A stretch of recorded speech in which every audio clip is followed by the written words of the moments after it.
And,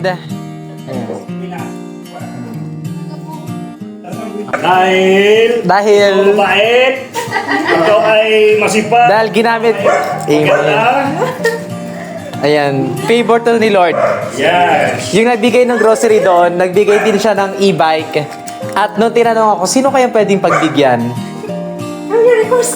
Ang, Walang iyak. Di ka magbibidyo? Di ka magbibidyo? Ayan.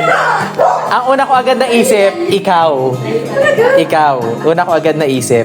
Kasi, ikaw yung ikaw yung, tuwing nagbabible study kami doon sa bahay, yung nilalakad niya mula doon sa Maya pa, hanggang dyan. Kami, 1 kilometer. Halos 1 kilometer yun. Yan, Ate Mian, ngayon, hindi ka na mahihirapan maglakad. Hindi ka na makikisakay kasi meron ka ng sarili mong sasakyan. Hindi. Galing kay Lord yan. For Maria, from global kanina is at ang tumayo namin ay si Manoy Board ng For Marias. Kasi alam niyo ba nung June, may nag-aanak sa akin ng e-bike. Ipilit ko yung asawa kong pamili. Tapos, yung second hand, yung walang pagbisa ng asawa ko. Naku, baka naman makulong ka na. Ayun lang ako din. Ito na, Ate Mian, para sa'yo.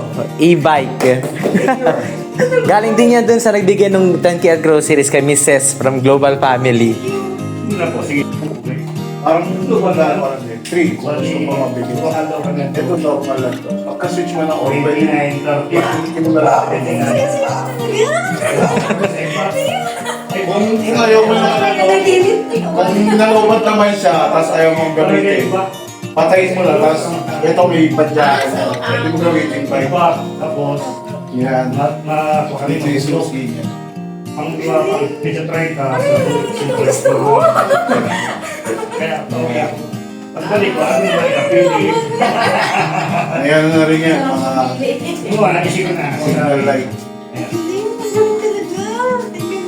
Isusi niya lang. Pwede mo start, Ate Mian. Wala rin. Ayan, start mo. Try mo. Ayun. Yan na.